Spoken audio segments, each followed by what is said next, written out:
Ini datang daripada pendengar yang bernama siapa ni? Syafiqah, berkongsi peristiwa ketika dia berada di ini dari seberang tambak kata Syafiqah, ketika dia berada ikut ibunya pada waktu itu. Kejadian ini berlaku di salah sebuah ladang menoreh getah. Jadi kalau hari biasa dia akan bangun lewat sedikit untuk ke sekolah. Kalau hujung minggu dia akan bantu ibu dengan abahnya menoreh getah, dan mereka akan bangun seawal jam 4 pagi. 4 pagi bangun, mandi, bersih, cucikan muka, kemudian akan terus langsung ke ladang getah untuk menoreh getah. Memang sunyi sepi kawasan perkampungan saya, Casey. Jadi dalam keadaan mata mengantuk pada waktu itulah saya akan ikut. Bukan senang abah dengan ibu saya mencari duit hanya untuk sekolahkan saya dan adik-beradik yang lain. Bila sampai saja, kita mulalah menoreh. Saya dah expert dah mahir dalam hal-hal menoreh getah. Jadi saya akan berdiri dekat satu pokok seorang diri, ibu saya seorang diri, ayah saya seorang diri. Jadi cepat kita menoreh, banyak pohon menoreh, lebih banyaklah getah dapat ditakung, dikumpulkan. Jadi sedang saya toreh pokok yang pertama ni, toreh, ibu saya berada jaraknya lebih kurang 5 pokok jauh dari saya. Abah saya lagi 5 pokok jauh lagi. Tengah toreh. Tiba-tiba, Casey, tepi saya perasan macam ada orang lari laju tau. Vup. Saya terperanjatlah, saya toleh tengok. Gelap ni. Angkat lampu suluh kiri kanan tak nampak orang. Siapa pula ni? Toreh, zup, lari lagi. Pendengar Misteri Jam 12, katanya di sini saya, kata Syafiqah, oleh kerana dah takut sangat, saya habiskan menoreh pokok satu yang pertama ni. Kemudian saya patah balik. Bila saya toleh pusing ke belakang, ibu saya sepatutnya berada di 5 pokok jarak jauh dari saya. Boleh nampak, Casey. Walaupun gelap, dapat lihat ibu saya, sebab ibu saya pun pakai lampu solo, dapat lihat lampunya bercahaya. Saya toleh, ibu saya tak ada, abah saya pun tak ada. Ibu!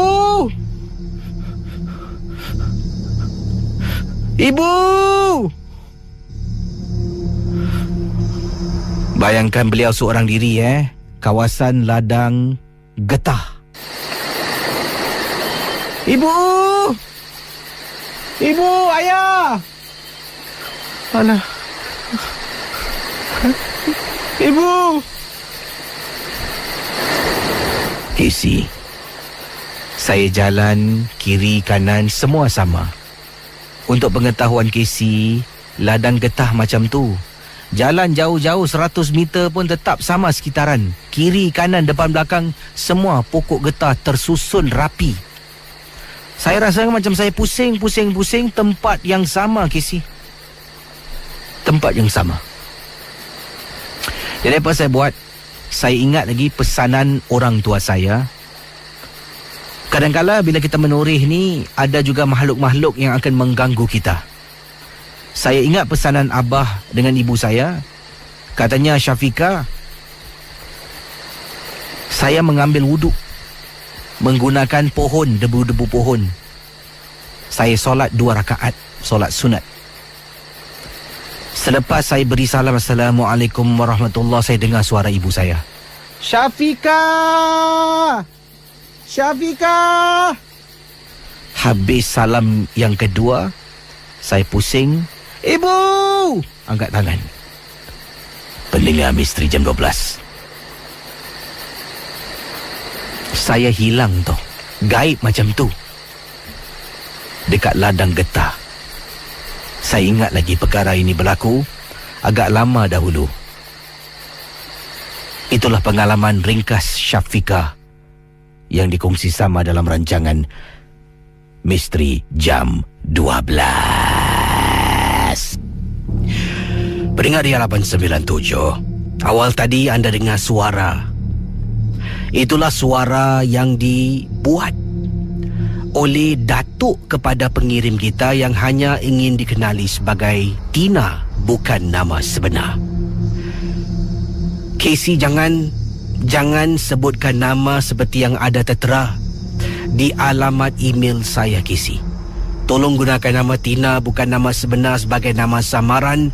Kisah ini berkenaan dengan arwah datuk saya ketika dia masih lagi hidup, tetapi dalam keadaan dah terlampau uzur, terbaring terlantar di atas katil untuk beberapa bulan. Bila dia terbaring di atas katil, segala urusan dia menjadi urusan kita. Mandi, nak dibersihkan najis, makan, minum, makan obat, tukar pakaian, semua jadi urusan kita sekeluarga.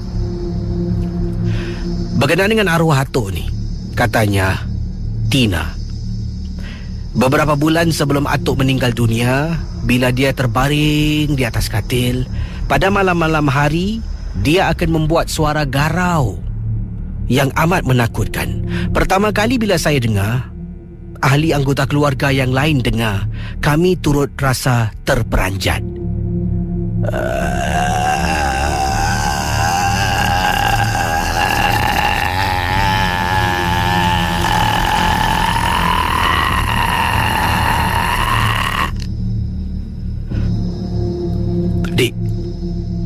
Adik, kau dengar tak, Dik? Bunyi apa tu, Kak? Entahlah, Dik. Kau tengokkan atuk kat dalam bilik tu. Okey tak? Kakak temanlah saya. Saya pun takut, Kak. Alah, Dik. Kau pergilah tengok. Kak, tolonglah kita pergi sama-sama, Waktu itu, kata Tina, saya dengan adik saya. Saya pada mulanya menyuruh adik saya suruh tengok dalam bilik atuk. Sebabnya atuk pintu biliknya dirapatkan. Tak tutup semua, tapi kami rapatkan. Sebabnya apa, Casey? Sebab, mohon maaf cakap, waktu tu atuk mengeluarkan bau badan yang amat-amat saya tak boleh tahan. Bukan saya, adik saya, ahli anggota keluarga yang lain pun tak boleh tahan bau busuk. Walaupun dah mandi, dibersihkan, pakai sabun, tetap bau busuk masih keluar daripada tubuh atuk saya. Saya dengan adik saya berjalan.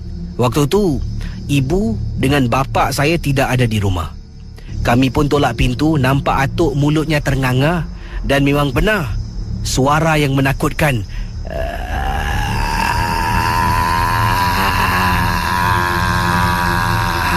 Datang daripada atuk saya, Casey. Bayangkan pendengar 897 FM. Anda bayangkan. Jadi, bila mereka berada depan pintu bilik atuk, atuk terbaring, kemudian inilah suara yang atuk buat. Atuk. Kak, pergilah, Kak. Aku pula. Tok, janganlah gini, Tok. Kita dua takutlah, Tok. Atuk.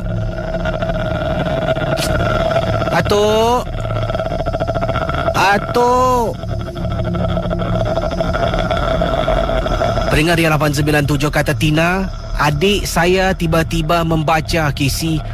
Dia baca Bismillahirrahmanirrahim. Tiba-tiba atuk saya terus. Atuk senyap. Tapi kepalanya yang tidur baring, mata tengok atas siling yang sedang memandang ke arah atas. Casey, bayangkan kepalanya masih berada di tempat yang sama. Saya dengan adik saya dapat lihat mata hitam atuk saya bergerak, pusing bergerak ke kiri sambil menengok kami berdua. Bayangkan pendengar 897 FM. Dengan perlahan mata itu bergerak memandang ke arah kami.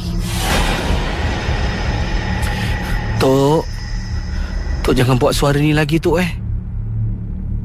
Casey, itu pada mulanya pertama kali dengar takut, Casey. Masuk hari kedua, masuk hari ketiga, daripada hari, masuk minggu, masuk bulan. Kadang-kadang waktu malam dengar benda ni, kita dah lali, dah biasa, Casey. Sampaikan atuk saya meninggal dunia, menghembuskan nafas yang terakhir. Dipendekkan cerita, setelah arwah atuk saya dikebumikan, kami pun pulang bersihkan rumah. Dan 3 hari, Casey. 3 hari setelah atuk saya meninggal dunia, saya dengan adik, dengan ibu, dengan bapa saya berada dekat ruang tamu. Kami sedang menonton TV. Saya dengar dengan jelas, seolah-olah bunyi suara atuk memanggil saya. Misal kata contoh, Tina, Tina, atuk haus, Tina. Bayangkan pendengar Misteri Jam 12. Saya bila terdengar, saya bangun nak pergi ke dapur. Kemudian adik saya tegur, "Kak, pergi dapur." Saya tak perasan, Casey. Secara automatik saya bangun nak pergi dapur buat air untuk datuk yang dah pun meninggal dunia, sebab saya dengar suaranya memanggil nama saya, suruh buatkan air. Atuk haus. Adik saya tanya, "Kak, nak pergi dapur?" Kalau nak pergi dapur, kirim air boleh tak, Kak? Haus lah, Kak." Dah terlanjur bangun, saya pergi dapur, buat minuman untuk saya, untuk bapa dengan ibu, dengan mak saya dan adik saya. Kita sambung menonton TV. Pendengar Misteri Jam 12, akhirnya kami pun nak tidur.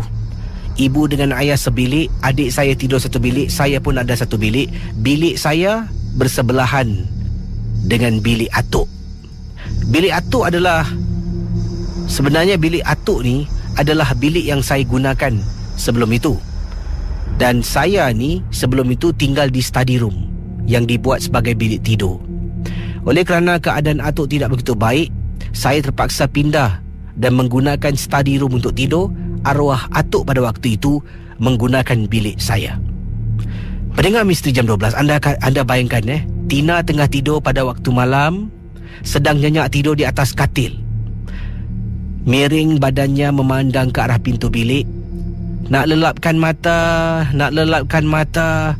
Tiba-tiba, pendengar Misteri Jam 12, Tina daripada mengantuk terjaga dari tidurnya. Anda cuba bayangkan, kata Tina, dia tidur miring badannya, miring ke kanan untuk tengok pintu bilik. Dia baring, dia nak tutup mata. Tiba-tiba di belakangnya kedengaran sesuatu.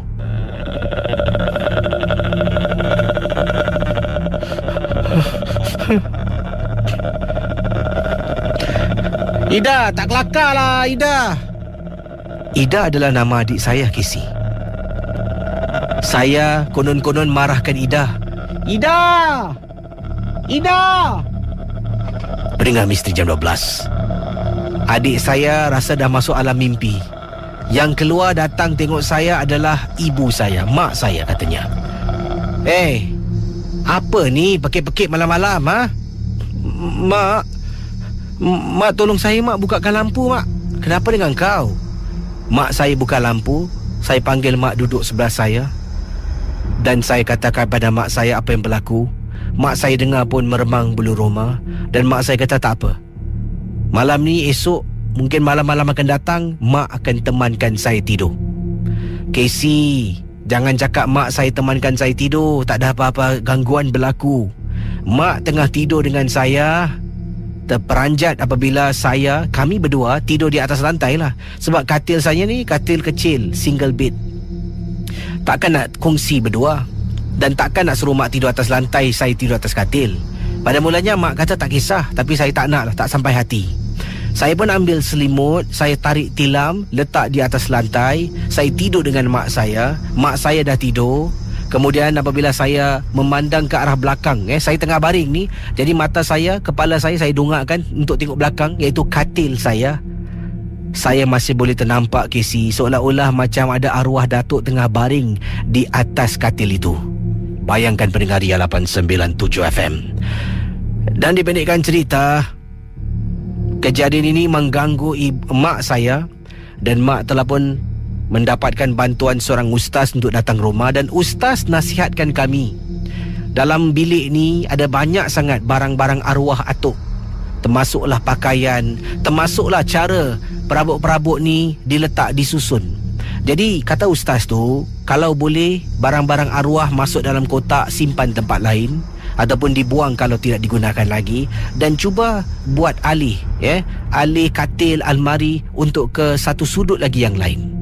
Dengan ini ia akan mengurangkan kita teringat tentang arwah yang dah pun pergi. Sebab kalau masih kekal yang sama, otak ni akan mula terfikirkan tentang arwah dan benda itu akan datang mengganggu kita. Jadi kita buat nasihat ustaz, dan adalah ustaz membaca sesuatu, menyemah rumah tu sekali lagi, khususnya dalam bilik.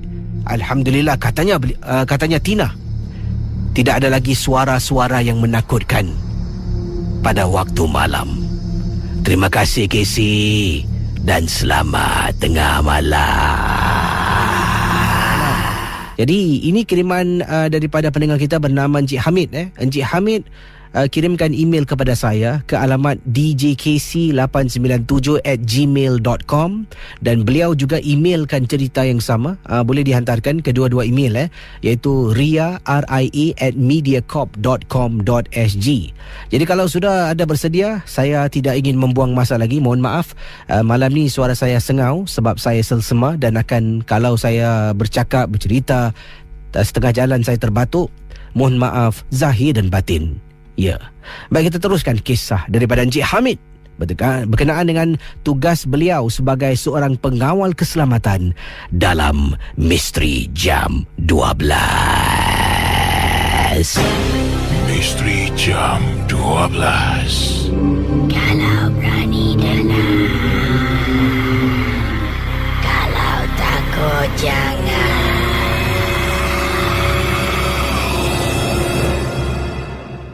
Baik saudara, Encik Hamid bekerja sebagai seorang pengawal keselamatan. Pada malam hari, dia menjaga sebuah factory yang tidak lagi beroperasi di Singapura. Factory ini tidak lagi beroperasi, tetapi bangunannya masih kekal ada. Dengar-dengar cerita, katanya Encik Hamid, mereka nak jadikan factory lama ni sebagai office space, tempat pejabat lah yang akan disewakan. Jadi factory ini sebenarnya telah pun berpindah ke tempat yang lain yang lebih besar, yang lebih moden. Jadi bangunan lama ni lah saya kena jaga sementara mereka ubah suai, cantikkan lagi dalamannya, luarannya, dan sebelum ia diserahkan untuk disewakan. Kisah saya, pengalaman saya, setiap malam saya jaga seorang diri. Tak ada 2 orang, tak ada 3 orang, kecuali kalau saya sakit. Saya akan beritahu mereka akan ambil satu relief, letak relief tu untuk mengendalikan tugas saya sebagai seorang pengawal keselamatan. Pendengar Ria 897, kadang-kadang jaga waktu malam ni, yang bagusnya bila jaga factory macam ni tak perlu buat clocking.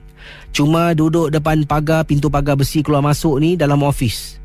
Kalau ada orang nak masuk pada siang hari, itulah kita jaga. Pada malam hari kita jaga. Jadi kerja saya shift permanent malam, 7 malam sampai keesokan hari 7 pagi. Jadi malam selepas jam 7 memang tak ada orang masuk. Jarang lah. Walaupun adalah 1-2, itu pun tidak maaf. Itu pun tidak selalu. Ya, kita akan nampak orang ni masuk ke dalam, dan bangunan ni memang sentiasa sunyi dan sepi, tuan-tuan dan puan-puan. Tapi ada kalanya saya akan keluar daripada guard post saya ni, saya keluar daripada office ataupun pejabat di tepi pintu gerbang keluar masuk ni untuk merokok, untuk ambil rehat. Kadang-kadang mengantuk kisi. Kalau kena sebatang 2, segar bugar mata saya ni. Jadi bila keluar tu, pernah sekali tu, pendengar Misteri Jam 12, anda bayangkan ini berlaku pada waktu malam sebuah factory yang dah lama, ketika Encik Hamid menjalankan tugas seorang diri.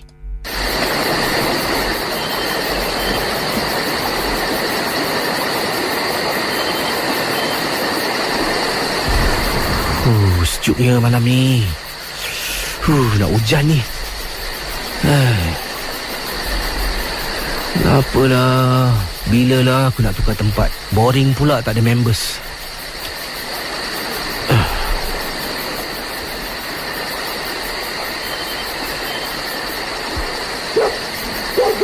Alamak. Ini aku tak suka ni.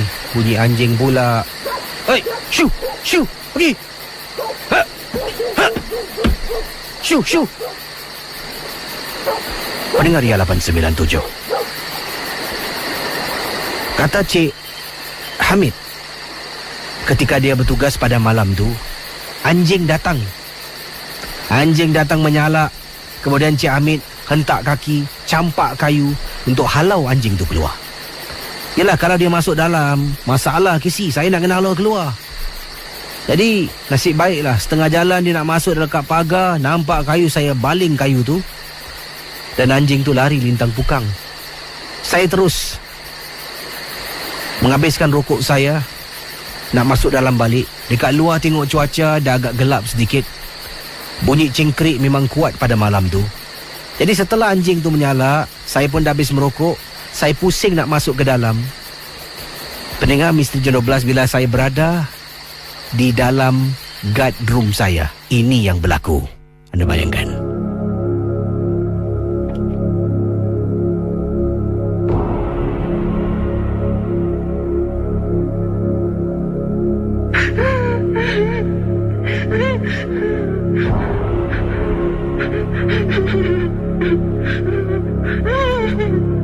Siapa pula menangis ni malam-malam macam ni?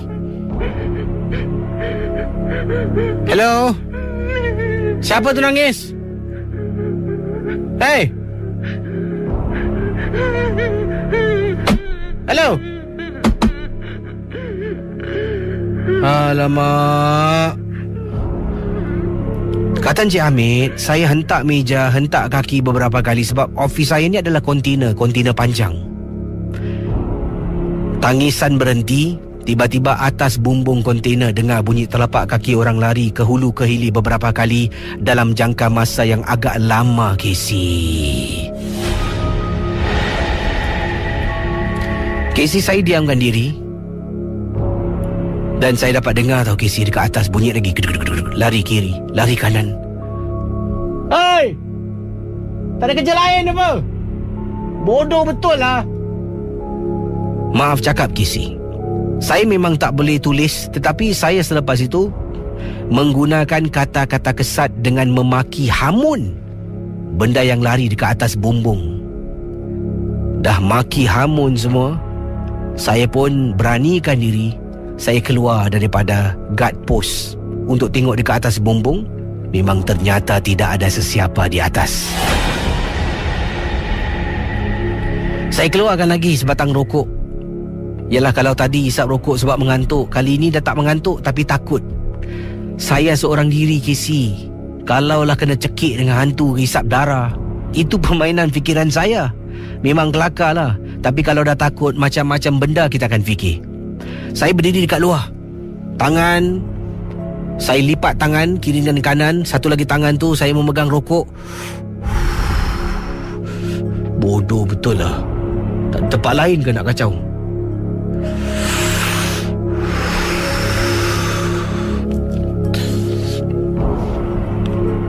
Casey, sekali lagi bunyi anjing yang begitu kuat sangat-sangat dapat saya dengar.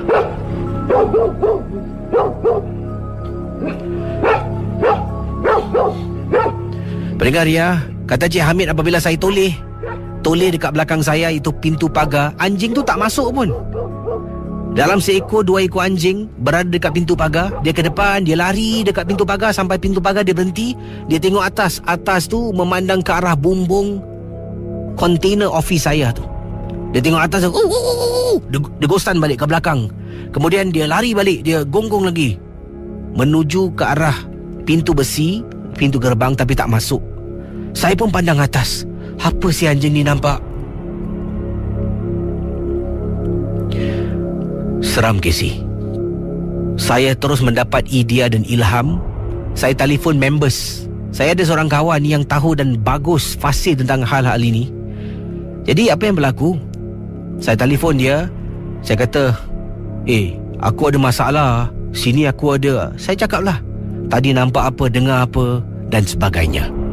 Dalam masa lebih kurang 40 minit dia sampai dengan anaknya, naik kenderaan. Kereta dia letak di luar. Kemudian saya benarkan dia masuk. Dia keluarkan sejenis barang dalam plastik. Saya tanya, ni apa benda? Kata dia, ini garam kasar. Hah? Kau diam aja lah. Dia angkat garang kasar tu. Jadi dia cari tangga, naik tangga atas bumbung. Casey bila dia naik tangga atas bumbung, setengah jalan tu macam orang dari atas tolak tangga tau Casey. Nasib baik saya dengan anaknya memegang tangga tu, dapat rasakan ada orang tolak nak terbalikkan tangga tu. Sampai dekat atas setengah jalan, dia dah boleh capai. Dia campak renjis garam hitam. Maaf, dia campak dan renjis garam kasar. Dan kemudian dia keluarkan arang warna hitam, yang mana arang tu dibakar sedikit, juga dicampak atas bumbung pejabat saya. Dia turun. Okey, settle. Malam tu dia dengan anaknya temankan saya sampai sekitar jam 4 lebih pagi. Barulah mereka pulang. Dah tak ada gangguan lagi selepas bantuan daripada teman saya. Saya tidak pasti apakah tujuan dia letak garam kasar dengan kemenyan hitam yang dibakar. Tapi seolah-olah macam berjaya pula menangani masalah gangguan. Terima kasih Casey, dan juga selamat tengah malam. Yang ini kiriman daripada Kak Maya. Kak Maya kata, Casey, kakak sekarang berada di Dubai ikut suami yang bekerja di sini. Kakak nak kongsi kisah kakak lah. Ni bagus ni, menarik. Kita akan teruskan. Kalau selalu MJ12 hantu Singapura, hantu Malaysia, hantu Brunei mungkin. Yang ini hantu Dubai. Siapa kata Dubai tak ada hantu Dalam rancangan Misteri Jam 12 di Ria 897 FM.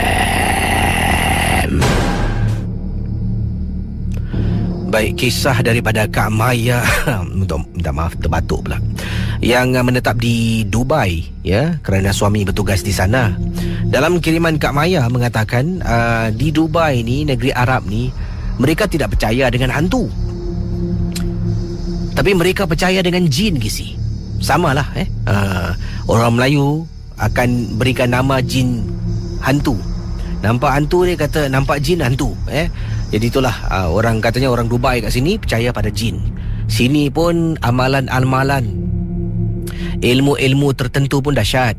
Kadang-kadang malam-malam hari nanti kakak akan nampak dekat langit benda macam terbang, sinar cahaya. Tapi bukan 77 Kisi. Dia bukan macam telur sihir, tidak. Dia ada sesuatu benda yang lain, yang mana dia menghajatkan untuk kenakan pada seseorang. Tapi tak naklah kakak sentuh tentang hal itu. Kakak pun tidak begitu fasih. Kakak nak kongsi pengalaman peribadi kakak. Bila suami ditugaskan untuk bekerja di Dubai, sebelum suami diberikan sebuah rumah untuk menginap dengan kakak, suami dengan kakak terpaksa, kami terpaksa hampir lebih kurang setahun lebih tinggal di rumah sewa yang kami cari. Jadi itu antara kriterianya, sebab rumah syarikat ni dah penuh. Jadi tunggu salah seorang anggota berpindah ke rumah mereka sendiri, barulah ada apartmen yang kosong, baru akan diserahkan pada suami.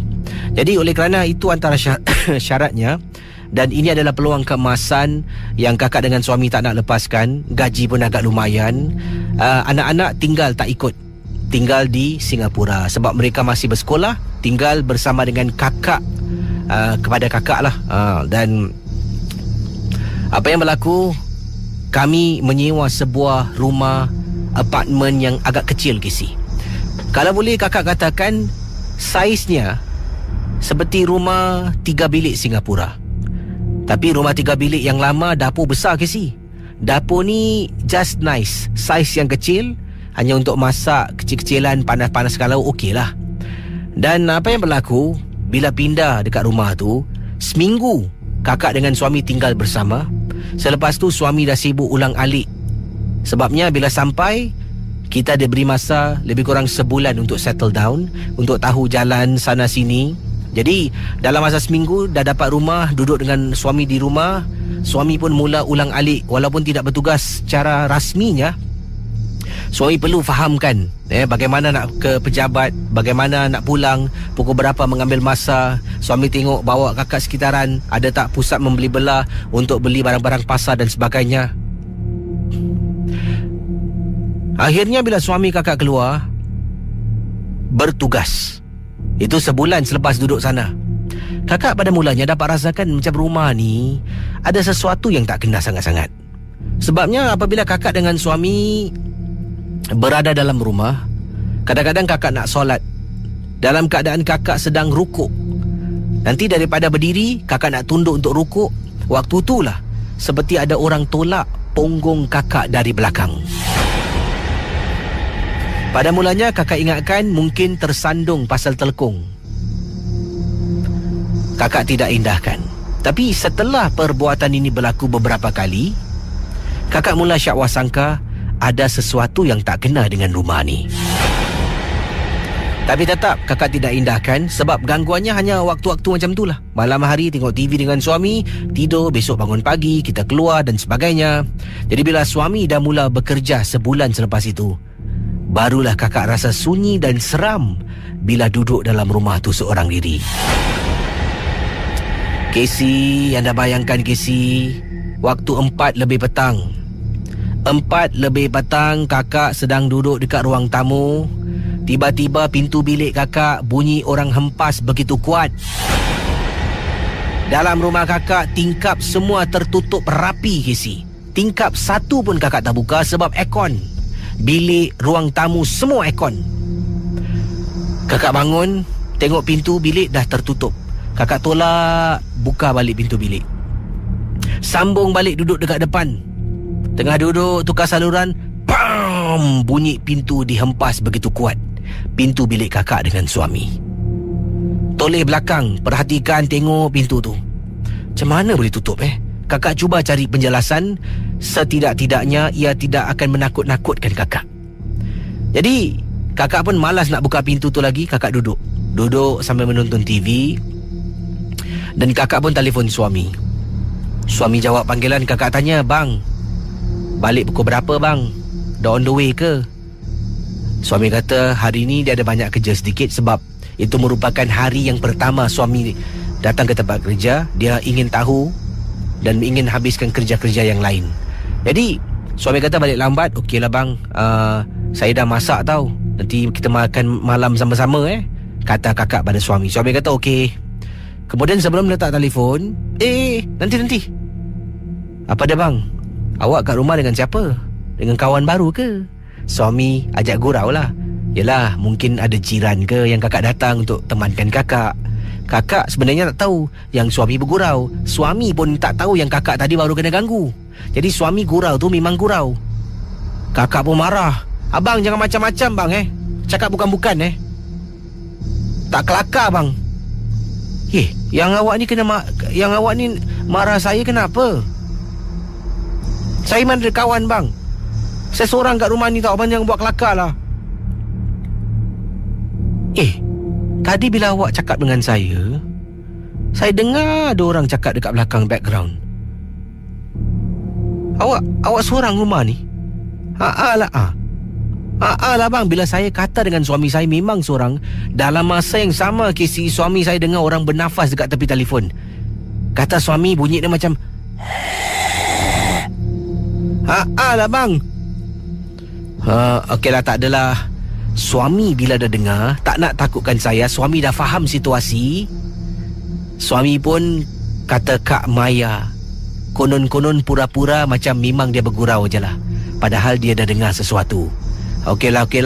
Tak apalah, abang balik siang sikit Abang pack up ni, abang terus balik lah. Besok abang sambung kerja lagi. Nampak?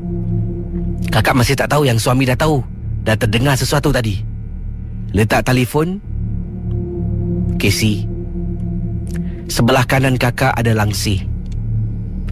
Langsir tu dia pusing dipintal. Tiba-tiba Casey, bentuknya macam ada orang dekat dalam langsir tu. Kakak pun apa lagi Casey. Kak Maya kata nasib baiklah kakak boleh baca surah.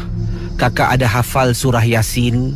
Kakak baca dari mula kakak baca ni, tak tahu dah berapa banyak kali, ulang sambil duduk, TV dekat depan, badan kerusi di atas sofa rumah, kakak bersila, badan hayun kiri kanan baca Yasin wal Qur'ani hakim innaka laminal mursalin ala sirati mustaqim tanzil. Kakak baca terus Kesi, baca sampai habis. Kemudian ulang lagi, tak tahu berapa banyak kali ulang sampai suami. Assalamualaikum. Kakak terdengar suara suami kakak berhenti, buka pintu. Kakak peluk suami ketakutan. Sejak hari itu, kami tak tahu siapa nak dapatkan bantuan untuk sema bersihkan rumah. Jadi apa yang berlaku? Kakak akan bangun awal pagi, masak untuk suami, untuk makan malam sekali. Suami keluar kerja, kakak pun keluar sekali. Keluar lagi tak nak duduk rumah. Suami balik, suami jemput kakak dekat mana kakak berada, dan kita balik sama-sama. Benda ni berterusan sampai kita pindah rumah Kesi. Setahun lebih kakak merana. Orang ingatkan, oh kau happy bestnya duduk Dubai Tapi tak tahu Kesi, kakak punya merana hanya Allah saja yang tahu. Sekarang dah bersyukur, dah ada rumah syarikat. Rumahnya besar. Jiran-jiran kakak kenal ada juga orang-orang Melayu Singapura. Buat kawan. Kalau takut, boleh panggil mereka datang rumah, belanja makan. Itulah pengalaman kakak. Terima kasih dan selamat tengah malam kepada semua pendengar Misteri Jam 12.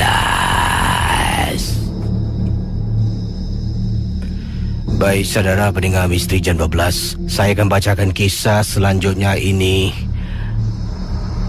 Dan ini pengalaman seorang pendengar yang katanya membawa pulang barang yang dia jumpa.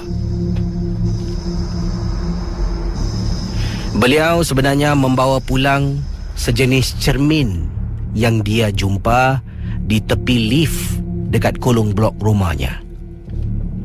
Jadi ini kiriman daripada Hana, bukan nama sebenar, nama samaran yang dia gunakan.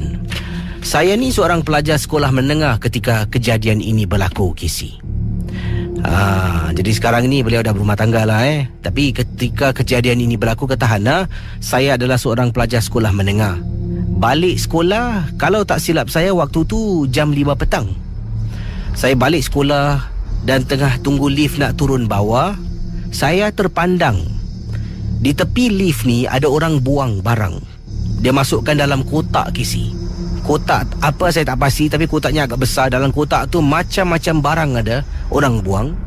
Dan dalam banyak-banyak barang, saya boleh perasan ada satu cermin kecil.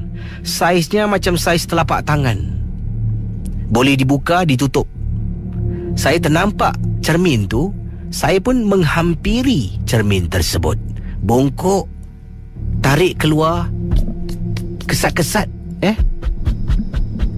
sebab berabuk. Kesat. Buka, cermin lah. Bagus ni, boleh masuk dalam beg sekolah, boleh bawa pergi sekolah. Yelah, orang perempuan Kesi, cermin adalah rakan baik. Saya pun pulang ke rumah, naik atas, sampai rumah macam biasalah. Mandi, makan, kemudian buat homework, kemudian tidur, kemudian buat balik rumah lagi. Benda yang proses yang sama dilakukan. Dan sebenarnya dalam proses yang sama saya buat setiap hari, pergi sekolah, balik sekolah, makan, buat homework, keluar dengan kawan. Sebenarnya ada benda yang berlaku, tapi dirahsiakan oleh ibu dan kakak saya dari saya, sebab mereka tak nak saya takut. Sampaikan pada satu hari mereka terpaksa memberitahu saya. Kerana apa? Kerana saya pun dah terkena gangguan ini Kesi. Saya tengah tidur pada waktu malam, dekat dalam bilik saya, di atas katil, sedang nyenyak tidur. Tiba-tiba dekat hujung katil ada orang tarik ibu jari kaki saya. Jadi saya nampak katil saya bahagian depan tu, dia ada bahagian belakang katil, bahagian depan tu papannya agak tinggi. Dan antara celah-celah papan tu ada macam lubang-lubang design. Boleh nampak lah bahagian belakang katil tu, iaitu bahagian depan lah. Jadi kalau ada orang sembunyi, lubang-lubang yang panjang tu boleh nampak tau, macam ada orang sembunyi. Walaupun depan bahagian kaki agak tinggi papannya. Jadi saya dapat rasakan orang tarik. Saya terbangun. Saya bangun, saya nampak ada orang Kesi tengah sembunyi di hadapan papan katil saya. Tak ada orang lain, ni mesti kakak aku. Kak, jangan kacau orang lah. Pukul berapa ni main-main tarik kaki orang? Saya tidur. Besok bangun, nak pergi sekolah. Nampak kakak saya pun bilang mak saya, Mak, kakak semalam kacau-kacau orang tau. Tengah tidur pukul 3 pagi main tarik kaki orang. Apa sih? Kemudian mak saya toleh tengok kakak. Mak saya anggukkan kepala, kakak pun angguk. Saya ternampak perbualan mereka ni agak pelik sedikit. Kenapa sama macam ni? Saya tanya pada mak saya, Mak dengar tak orang cakap kakak tarik-tarik kaki orang? Macam mana kau tahu tu kakak kau? Mak saya tanya soalan tu. Mak, kalau tak kakak, takkan mak yang tarik-tarik kaki orang? Orang nampak mak dalam bilik dekat ujung katil. Kakak dah tarik kaki, kakak sembunyi. Nampak dekat lubang tu kakak gerak-gerak.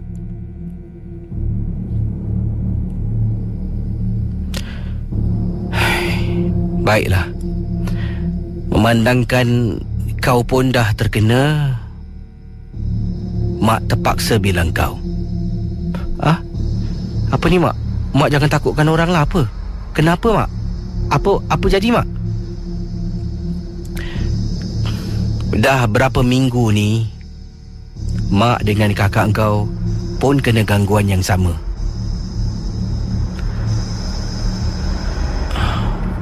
Mak rasa rumah kita ni ada penghuni. Mak, tak kelakar lah mak. Mak janganlah takut-takut orang. Mak tak bohong. Kakak kau dah kena, mak pun dah kena. Mak kenapa mak? Alah, tak perlulah mak ceritakan.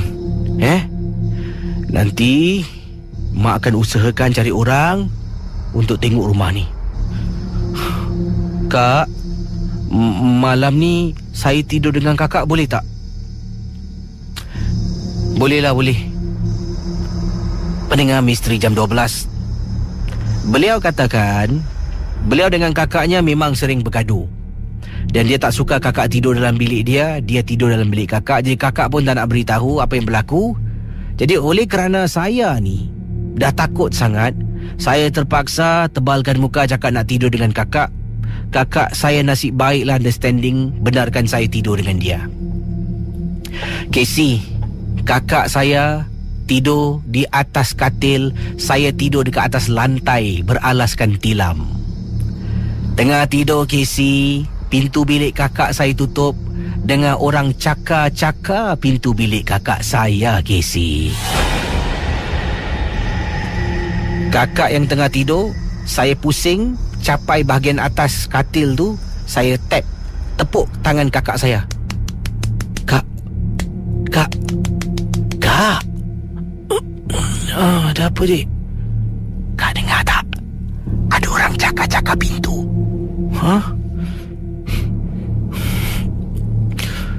Hei, tak ada kerja Saya dengan kakak saya beranikan diri sebab kita berdua, kita bangun, buka lampu bilik. Tapi tak berani nak buka pintu, Casey. Saya, daripada tidur seorang dekat atas lantai, katil yang kecil, single bed, saya terpaksa tidur dengan kakak saya rapat serapat-rapatnya, Casey. Kakak pun tak kisah sebab kakak pun takut. Tidur sampai pagi, jumpa dengan mak, cakap dengan mak dengan bapa. Tolonglah pak, mak. Tolonglah. Tak boleh tahan lah mak, takutlah mak. Kenapa mak dia ganggu kita? Pakar tu datang periksa rumah. Dipendekkan cerita, Casey, malam hari pakar tu datang sebab gangguan hanya berlaku selepas jam 10 malam. Pakar datang dalam jam 9 lebih. Pakar tu tunggu dan kita semua masuk dalam bilik tidur. Pakar tu pula duduk dekat ruang tamu seorang diri. Mak dengan bapa pun dalam bilik. Pakar tengah duduk. Kata pakar dia dengar bunyi orang ketuk beberapa kali. Pakar tu bangun, baca dan ikut nalurinya. Jalan. Dia pejam mata lagi, dia baca lagi. Jalan, bunyi ketuk. Tuk, tuk, tuk, tuk. Dari mana ni datang? Bunyi dia halus sangat. Susah nak dengar. Dia bukan macam bunyi orang ketuk kuat. Tidak, dia macam tuk, tuk, tuk. Belok kiri, belok kanan, jalan terus. Casey. Akhirnya pakar tu panggil saya, panggil kakak, panggil mak bapak keluar dari bilik. Pakar tu panggil. Kami pun keluar. Boleh saya tahu beg warna merah jambu tu beg siapa? Beg saya cik. Beg awak Boleh tak kalau awak ambil beg tu, awak keluarkan barang-barang dalam poket depan? Kakak saya temankan saya masuk bilik, buka lampu, ambil beg keluar. Pakar tu suruh saya buka zip. Buka zip, Casey. Keluarkan barang. Dalam tu ada beg duit saya. Keluarkan beg duit. Ada bas pas saya. Oh, zaman lama ni pakai bas pas.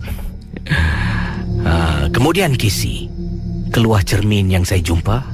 Kemudian pakar tu kata, nanti ini apa benda? Ini cermin. Boleh saya tengok? Pakar tu ambil. Dia buka cermin, dia tutup balik. Ini cermin awak beli ke? Saya jumpa dekat bawah blok. Rasa-rasanya datang dari cermin ni dalam rumah gangguan yang berlaku ni. Cermin ni? Awak jumpa dekat bawah blok. Saya jumpa bawah blok. Saya ambil cermin ni Casey, pakar tu buka. Pakar tu mengambil air putih, celup dengan jari telunjuk. Dan pakar tu seolah-olah tulis sesuatu, macam tulis surah ke, tulis ayat ke, tak tahulah. Lama kisah dia tulis. Dia tulis, dia tutup. InsyaAllah lepas ni tak ada gangguan. Lain kali kalau jumpa barang-barang nak macam ni, cermin, jangan bawa balik. Sebab ada orang dia buang barang dalam cermin. Benda tu terperangkap. Setiap malam awak dengar bunyi ketuk-ketuk, bunyi cakar-cakar, dialah nak keluar daripada cermin ni. Nampak kelibat tu pun sama. Sebab bila dia datang, dia ketuk, kawan dia pun datang. Sebab tu awak nampak dekat katil. Kakak nampak atas almari Kata mak saya, Casey. Pertama kali dia terkena gangguan, dia sedang baring, tiba-tiba dekat atas katil dia nampak ada perempuan hitam sedang duduk di atas almari. Tak apa, ni sekarang kita dah tahu punca. Saya buang barang ni. Dan ingat sekali lagi, jangan kutip barang-barang yang kita jumpa. Nak macam cermin, keris-keris kecil, cincin batu akik. Janganlah. Kalau boleh buat bodoh sudah. Casey memang benar. Setelah pakar tu mengambil cermin yang saya jumpa, tidak ada lagi benda-benda yang menakutkan berlaku. Tetapi saya tetap tidur dengan kakak saya untuk beberapa bulan, Casey. Perasaan takut masih ada. Sebab masih lagi terbayang-bayang dekat hujung katil saya macam ada perempuan. Ingatkan kakak, tapi bukan kakak saya, Casey. Baik saudara, kisah berikutnya ini untuk MJ12 Ria 897 bersama dengan saya, Casey, sampai jam 2 pagi nanti. Kiriman selanjutnya ingin saya ketengahkan ini datang daripada seorang pemandu teksi. Namanya Ilham. Beliau menceritakan dia pernah berjumpa dengan seorang penumpang. Dan pengalamannya di sini, saya pemandu teksi, walaupun baru memandu, Ilham kata 5 tahun sebagai seorang pemandu teksi, saya dah jumpa ramai orang. Setiap manusia mempunyai ragam yang berbeza. yang pendiam, yang kaki cakap besar, yang suka berbual pasal politik, yang mana cakap pasal keluarga, yang dalam teksi pasangan bergaduh pun ada, dalam telefon maki hamun. Semua saya jumpa. Tapi yang satu ni Casey, pertama kali saya terserempak dengan pelanggan yang macam ni, yang membuat saya terperanjat sangat-sangat. Jadi apa yang berlaku? Katanya Ilham, seorang penumpang saya jemput dia. Jadi saya tak nak sebutlah kawasan mana Casey, takut nanti dia sedang mendengar dan mungkin dia tahu siapa dirinya, habis saya. Baiklah, untuk pengetahuan Casey, saya jemput dia dari kawasan ... pada waktu malam tu lah. Jadi dia pun naik teksi saya, dia arahkan saya, dia nak pergi ke tempat sekian-sekian. Dalam perjalanan dia berborak-borak dengan saya. Ya, Ilham lah, katakan di sini. Dia tanya usia berapa. Saya cakap pada waktu tu usia saya 32 tahun. Oh, 32. Dah kahwin? Saya cakap dengan dia, saya dah berumah tangga sekali, berpisah, tak ada jodoh. Saya kata pada makcik tu lah yang duduk dekat belakang, ada anak ke? Tak ada, cik. Belum ada rezeki lagi lah. Engkau ni dah lah kahwin cerai, anak pun tak ada. Aku rasa engkau ni nasib kau tak baik lah. Saya macam rasa tersinggung pun ada. Tapi oleh kerana dia makcik, tak kisahlah. Saya pun tanyalah, kenapa cik cakap macam tu? Tak adalah, aku tengok kau punya aura ni banyaklah benda yang negatif, kata makcik tu. Maksud makcik? Aku ni tukang ubat. Aku bomoh. Aku tengok orang aku dah tahu. Tak payah tengok satu badan. Aku tengok engkau dari cermin. Tengok mata engkau aku dah tahu. Engkau kalau nak berobat, aku boleh bantu engkau. Lepas kau berobat dengan aku, nanti jumpalah jodoh engkau. Tapi kalau engkau nak lah. Kalau engkau tak nak, aku tak boleh bantu engkau. Aku pun tak nak paksa. Saya pun pada waktu tu mula terfikir tau Casey. Sebabnya saya berumah tangga. Dalam masa terdekat saya berpisah dengan pasangan sebab dia bermain kayu tiga. Hanya selepas tahun kami berumah tangga. Sedihlah, remuk hati ni.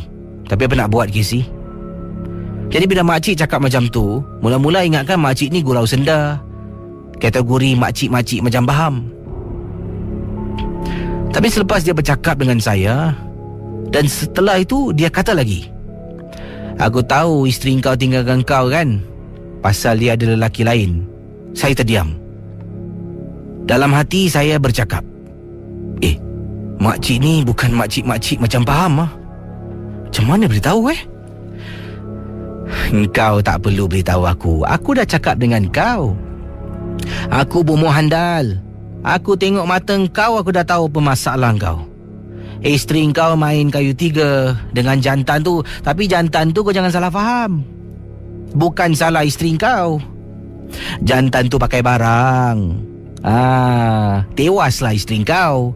Sayang macam mana pun, kalau dah pakai kadam, kadam lah jadinya, kata makcik tu kepada saya. Kalau kau nak aku tolong, aku boleh tolong. Kau datanglah tempat rumah aku ini rumah aku. Kau ingat blok ni?